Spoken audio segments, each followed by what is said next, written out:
ہوتے ہیں اور فیملیز میں لڑائیاں ہوتی ہے، پھر وہ عدالت کی طرف کیس جاتا ہے تو بہت زیادہ لینتھی ہو جاتا ہے پروسیس کورٹ کا. آپ کو پتہ ہے کہ تھوڑا سا لینتھی ہوتا ہے، ٹائم لگتا ہے ڈیسیجن میکنگ میں. تو اس ٹائم کے دوران اگر لیٹ سپوز انہوں نے والدین میں سے ماں یا باپ میں کسی ایک کے حوالے کیا ہو بچہ، تو وہ اگر ملاقات کرنا چاہیں تو اس کیس میں ان کو کیا کرنا چاہیے؟ جی میں نے عرض کیا پہلے ہی نا کہ کیس اگر تھوڑا لمبا بھی چلا جائے نا تو سیکشن 12 کے تحت ہم درخواست دیتے ہیں. وہ عارضی طور پر کورٹ ٹیمپرری ایک آرڈر پاس کر لیتا ہے نا، اگر ضروری سمجھے کہ بچہ مطلب جہاں پہ رہ رہا ہے وہاں پہ محفوظ نہیں ہے تو آرڈر کر سکتے ہیں. البتہ ہمارے پاس ایک اور ریمیڈی بھی ہے، وہ ایسا ہے کہ شیرخوار بچہ ہو، سکلنگ بیبی ہو، اور اگر باپ نے اس کو زبردستی چھین لیا گیا ہو، جس طرح کہ ہمارے معاشرے میں آپ کو پتہ ہے ہوتا رہتا ہے، تو اس کے لیے ہم سیکشن 491 CRPC کے تحت بھی کورٹ میں جا سکتے ہیں، پٹیشن دائر کر سکتے ہیں، ہیبیس کارپس پٹیشن اس کو بولتے ہیں. پھر کورٹ اس کو بچے کو طلب کرتی ہے اور ماں کے حوالے کر دیتی ہے، کیونکہ آپ کو پتہ ہے کہ شیرخوار بچہ سکلنگ بیبی وہ ماں کے بغیر اس کا رہنا بڑا مشکل ہو جاتا ہے. صحیح. تو یہ بھی ایک ریمیڈی ہے، لیکن یہ عارضی طور پہ ہے. جو پرماننٹ اگر ہمیں چاہیے تو اس کے لیے گارڈین کورٹ میں ہمیں جانا چاہیے. اچھا، عدالت کے مطابق یا قانون کے مطابق سب سے زیادہ رائٹس کس کے پاس ہے؟ ماں کے پاس ہے یا والد کے پاس ہے؟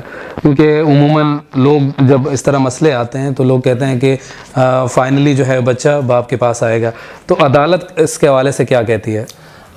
جی بڑا امپارٹنٹ سوال ہے، بلکہ بہت سارے لوگوں کی یہ غلط فہمی ہے کہ بچہ اگر چھوٹا ہے یا تو ماں کے پاس رہے گا یا باپ کے پاس رہے گا نا.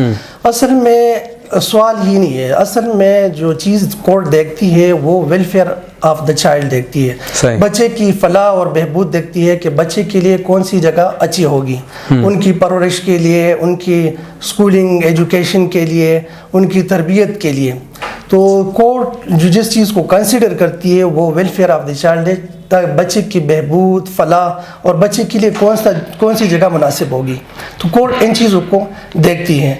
لیکن عموماً جو چھوٹے بچے ہوتے ہیں وہ ماں کے حوالے کیا جاتا ہے، لیکن کچھ حالات اس طرح ہوتے ہیں کہ باپ کے بھی حوالے کیا جا سکتے ہیں، اس کو ہم بعد میں ڈسکس کریں گے. اچھا، یہ بتائیے گا کہ لیٹ سپوز اگر عدالت ڈیسیجن کریں ماں یا باپ میں کسی میں ایک کو ان کے حوالے کر دے بچے کو، اور پھر وہ باہر اپروچ کرنا چاہتا ہے، لیٹ سپوز یورپین کنٹریز میں بھی کوئی جانا چاہتا ہے، تو اس حوالے سے عدالت پھر کیا ریکمینڈ کرتی ہے؟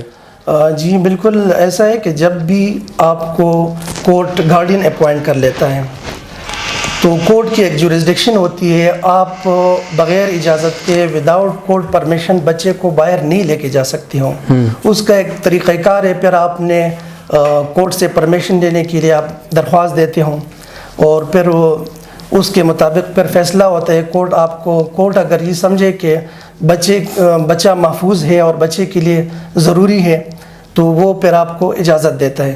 یہ سیکشن 26 جو ہے گارڈین اینڈ وارڈ کا وہ ڈیل کر لیتا ہے کہ آپ کورٹ کے اجازت کے بغیر وارڈ کو ریموو نہیں کر سکتے کورٹ جورسڈکشن سے باہر. اچھا، ابھی میرے مائنڈ میں کوئی ایسا کویسچن آیا ہے جو بالکل ڈفرینٹ ہے. اس میں یہ ہے کہ لیٹ سپوز عدالت جو ہے فیصلہ دے دیتی ہے ماں کے حق میں، وہ ان کے ساتھ بچہ رہتا ہے اور پھر وہ ماں جو ہے وہ دوسری شادی کرنے کا فیصلہ کرتی ہے. اس کیس میں پھر دوبارہ اس کا لیٹ سپوز والد صاحب ہے وہ اپروچ کرتا ہے عدالت کو کہ بھائی انہوں نے شادی ہو گئی ہے، میرا بچہ میرے حوالے کر دے. یا ڈفرینٹ کیس لیٹ سپوز اگر والد کے حوالے کر دے اور والد شادی کر لے، ماں کیس کریں، تو اس حوالے سے عدالت کے بارے میں کیا گائیڈ لائنز ہیں؟ جی بالکل، یہ بڑا ضروری سوال ہے. سب سے پہلے جس طرح میں پہلے ہی عرض کر چکا ہوں کہ عدالت صرف اس چیز کو دیکھتی ہے کہ بچے کی ویلفیئر کہاں پہ ہے. صحیح. یہ ضروری نہیں ہے، لیکن یہ بھی ایک فیکٹر ہے، یہ بھی ایک وجہ ہو سکتی ہے. کیونکہ جب ماں شادی کرتی ہے، جب وہ دوسرے گھر میں چلی جاتی ہیں، اور خصوصاً اگر بچی ہو، لڑکی ہو، تو نامحرم کا بھی وہ آ جاتا ہے. اور دوسرا وہ اب دوسرے مطلب ہے وہ اس طرح کا خیال نہیں رکھ سکتا ہے جس طرح اپنا باپ ہوتا ہے خیال رکھتا ہے نا. صحیح بات. تو یہ بھی فیکٹر ہے، لیکن یہ دیکھنا پڑے گا. عدالت سب سے پہلے دیکھتی ہے کہ ویلفیئر آف بچے کی کہاں پہ ہے. صحیح. اچھا، آخر میں ایک جو لاسٹ ایک بیان، مطلب ایک طرح سے آپ کا جو فائنل میسج ہے وہ کیا ہے؟ میسج سے پہلے جی آپ کو میں بعض صورتحال ایسی ہوتی ہے باپ کے حوالے سے، چونکہ مائنر کو عموماً ہم دیکھتے ہیں کہ زیادہ تر جو ماں ہوتی ہے ان کے پاس کورٹ آرڈر کرتے ہیں، لیکن بعض صورتحال ایسی ہوتی ہے کہ والد کے حق میں بھی ہو سکتی ہیں۔ مثال کے طور پر اگر وہ ماں دوسری شادی کر لیتی ہیں یا ایسی زندگی ماں گزار رہی ہے، ٹھیک ہے، جو غیر اخلاقی زندگی ہو، جو ہمارے معاشرے میں قابل قبول نہ ہو، یا اس طرح کی صورتحال ہو کہ مائنر جو چائلڈ ہوتا ہے وہ محفوظ نہ ہو، جو کورٹ کی جورسڈکشن ہے اس سے اگر ماں کو گارڈین اپوائنٹ کیا ہو کورٹ نے اور وہ باہر لے کے جانا چاہتی ہوں، تو ایسی صورتحال میں بھی باپ کو کسٹڈی دی جا سکتی ہے۔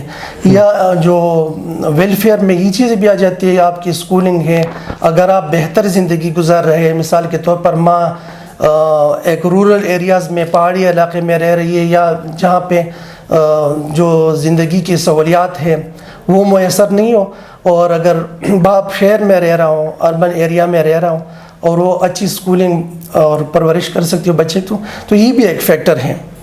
اچھا، مطلب یہ ساری چیزیں کنسیڈر کی جاتی ہے عدالت میں؟ جی کنسیڈر کی جاتی ہیں۔ صحیح۔ تو فائنلی میسج جو ہے وہ جس طرح گھریلو جو لڑائی جھگڑے ہیں اس سے ایک تو یہ بھی کوشچن آتا ہے کہ اس سے بچے پہ کیا افیکٹ پڑتا ہے، کہ وہ ڈپریس بھی ہو جاتا ہے، ماں باپ آپس میں لڑائی کر رہے ہیں، تو اس حوالے سے پھر کیا ریکمینڈ کرتی ہے عدالت؟ جی یہ اصل میں دیکھو سب سے جو منفی اثرات مرتب ہوتے ہیں وہ بچوں کے اوپر ہوتے ہیں، تو میں تو یہ میسج کنوے کروں گا کہ اپنی انا کی خاطر بچوں کی زندگیوں کو برباد نہیں کرنا چاہیے۔ دیکھیں ماں باپ دونوں بہت ضروری ہے بچوں کے لیے، اگر بچوں کے ساتھ ماں نہیں رہے گی یا باپ نہیں رہے تو ان کی شخصیت اس طرح نکھر کے نہیں آتی ہے، ان کی پرسنالٹی میں اس طرح کمی آ جاتی ہے نا۔ لہٰذا ماں باپ کو چاہیے کہ وہ چھوٹی چھوٹے مسائل کی وجہ سے مطلب پہلے تو کوشش کرنا چاہیے کہ نوبت یہاں تک نہ پہنچے نا، لیکن میں نے بعض ایسے بھی لوگوں کو دیکھے کہ جو بڑے سمجھدار ہیں، ان کی جوڈیشل سپریشن ہوتی ہے، خلا یا طلاق کے بعد بھی وہ ایسا ماحول کریٹ کرتی ہے کہ بچے کو یہ احساس نہیں دلاتے۔ مثال میں اسکول میں پیرنٹس ڈے ہوتا ہے تو دونوں حاضر ہوتے ہیں، تو لہٰذا میری تو یہ کوشش ہے کہ یہ جو دونوں کی انا کا جنگ ہے نا، تو اس میں بچے کی مستقبل کے بارے میں ان کو سوچنا چاہیے، اور مطلب بچہ کم عمر ہوتا ہے، اس کو اتنی ساری چیزوں کی سمجھ نہیں ہوتی، لہٰذا اگر ہو سکے تو دونوں مل کے بہترین طریقے سے ان کی ویلفیئر کا خیال رکھیں، ان کی تربیت بہترین انداز سے کریں، یہ میرا میسج۔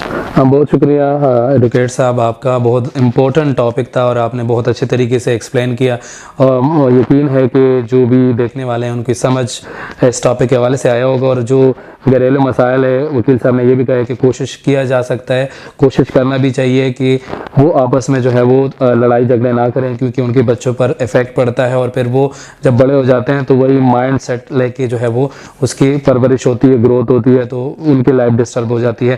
ناظرین، ہم اپنے اگلے ایپیسوڈ میں نئے گیسٹ کے ساتھ آپ کی خدمت میں حاضر ہوں گے، تب تک کے لیے اجازت چاہیے، اللہ نے کے بعد۔